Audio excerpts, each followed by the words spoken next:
What if the leftover veggies sleeping in your fridge could turn into an easy, delicious side dish without too much extra cooking? That's exactly why I love asazuke, simple Japanese refrigerator pickles. Once you learn the basic formula I'm sharing today, you can make asazuke with almost any vegetables you already have. But first, let's talk about what Japanese pickles are. Did you know that there are almost 600 types of pickles in Japan? This is because of the differences between pickling liquids or pickling beds, the ingredients used to pickle stuff, and the way and the length of pickling. Some are fermented and aged for months or years, while the others can be made so quickly. Today we are focusing on asazuke, a quick, non-fermented Japanese pickle, also known as refrigerator pickle. Even though I love different kinds of pickles, like Japanese pickles, I love and make asazuke a lot at home because they are easy to make. You don't need special ingredients or special equipment to make asazuke, and they taste fresh because they are not fermented. Also, they let me enjoy the natural flavor of vegetables because of the same reason why they taste so fresh. They are not fermented, and they help me use vegetables before they go bad. So this is a great way to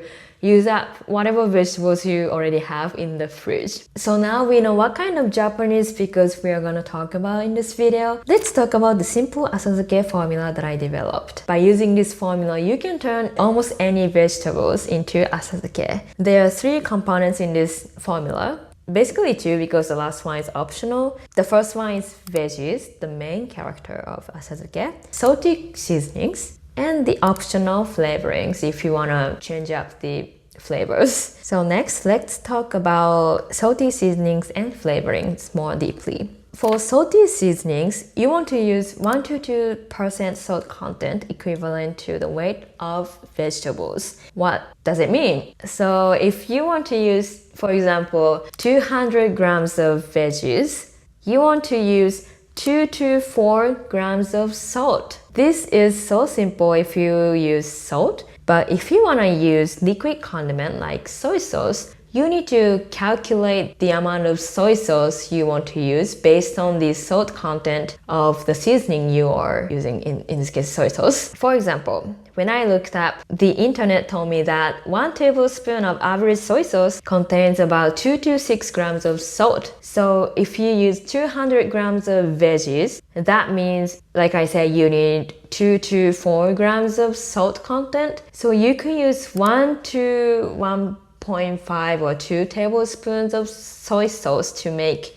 asazuke. I know this sounds a little bit complicated. So if you feel like this is too much, you can, of course, eyeball the amount of seasonings, but keep in mind that that affects the storage length because salt involves in preserving food and determining how long the food lasts. I haven't had any problems with eyeballing the salty seasonings, but if you want to be really careful, I highly recommend getting the digital scale and measuring salty seasonings. But if you eyeball the salty seasonings, there are some tips you could use. When you eat them, if you feel like it's too salty, you can rinse them a little bit to remove extra saltiness from asazuke. And if you feel like the asazuke doesn't have enough saltiness, you can always add extra seasonings when you eat. So if you don't care about storage length that much, I would say go for it. And other salty seasonings you could use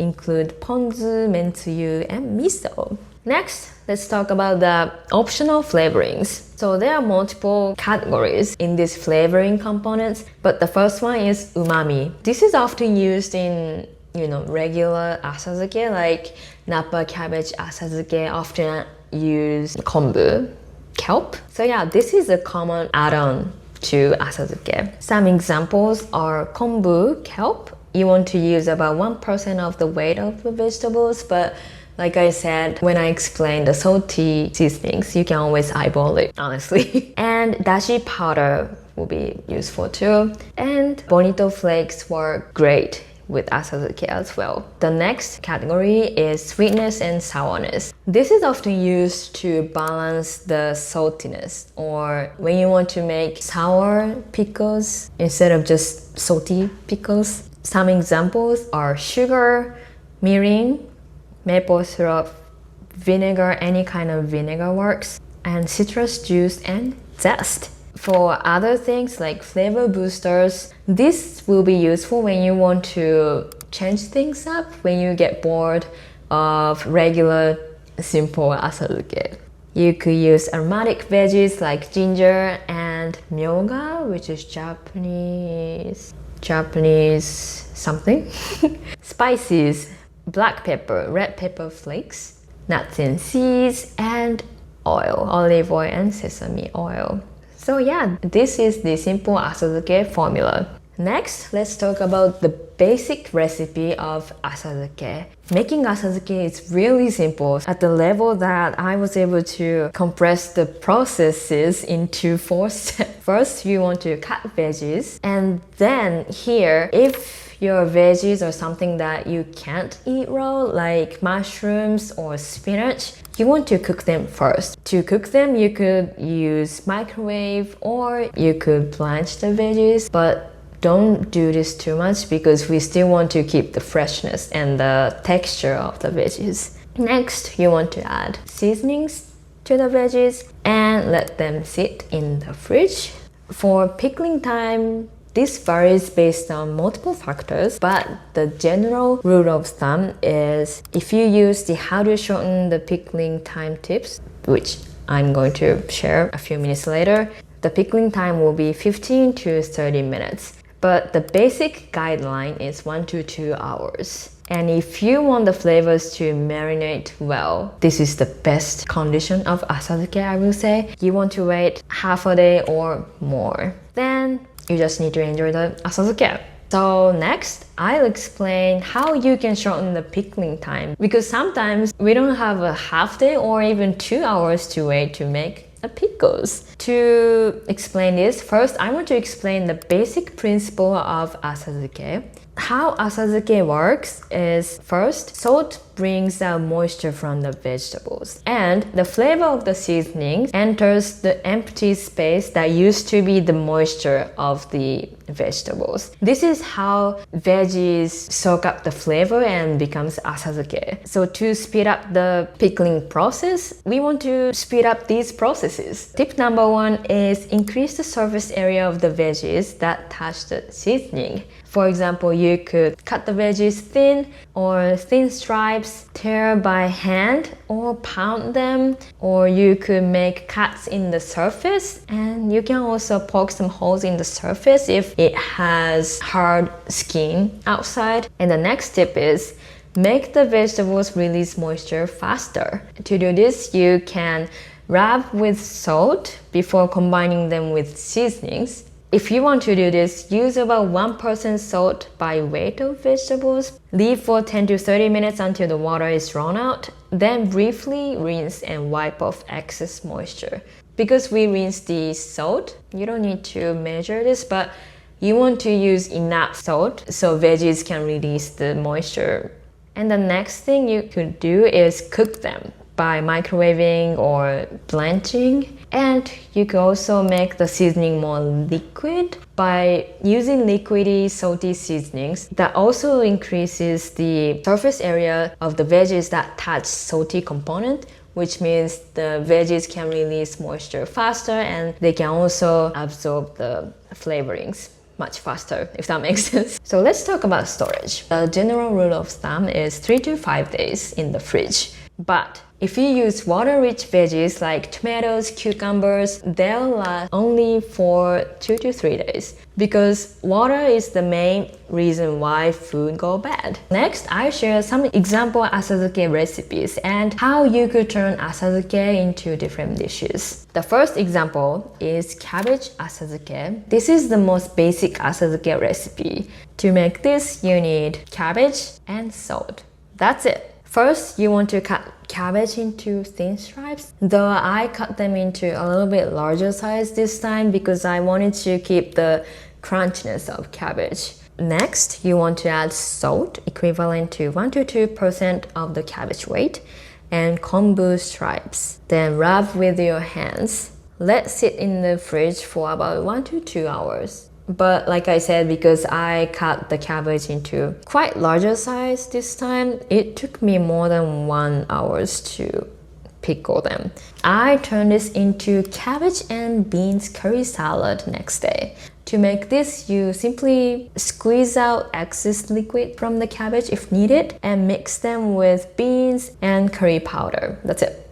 The next example is mushroom asazuke. For this, you need mushroom, salt, and vinegar. First, you want to weigh the mushrooms before cooking them because mushrooms shrink a lot. And do you remember that I mentioned you need to cook veggies that you are not allowed to eat raw? And mushroom is one of them, even though there's some controversial argument about this, because when I look up can I eat raw mushrooms in Japanese, the results say no. But when I look up the same question in English, the result says yes. So I leave the decision to you, but I always avoid eating mushrooms as raw. So that's why I microwave them first. I microwave them about 2 or 3 minutes. Put them in a bag with salt and vinegar and shake or massage them over the bag and let them sit for 15 to 30 minutes. That's it.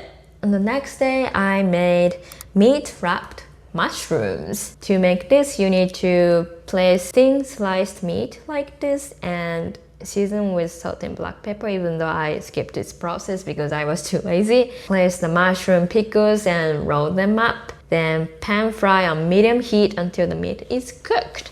This is so simple but really tasty. The next example is tomato asazuke. To make this, you need tomato and ponzu. First, poke holes in cherry tomatoes with toothpicks and cover roughly and microwave for about 2 minutes to loosen the skin. This helps speed up the pickling time because tomato has really thick skin which prevents them from soaking up the flavors faster. That's why we want to loosen up the skin. Then mix them with ponzu, or you can also use mentsuyu. In a bag, let them pickle in the fridge for at least 30 minutes. That's it. Really simple. And the next day I served baked mackerel topped with the tomato asazuke. Mackerel. To make this, you need to pan fry or air fry mackerel, dice tomato pickles, and if you have time, you can slice onions and soak them in vinegar or the pickling liquid you use to make asazuke, or grate daikon radish. Then serve the mackerel with the toppings. That's it.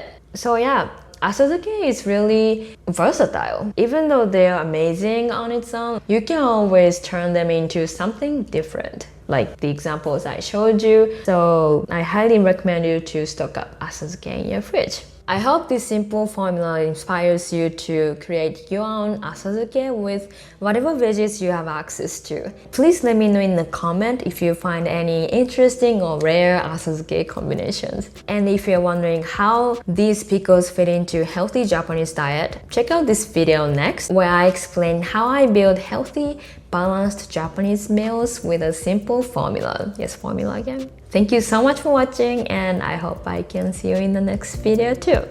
Bye!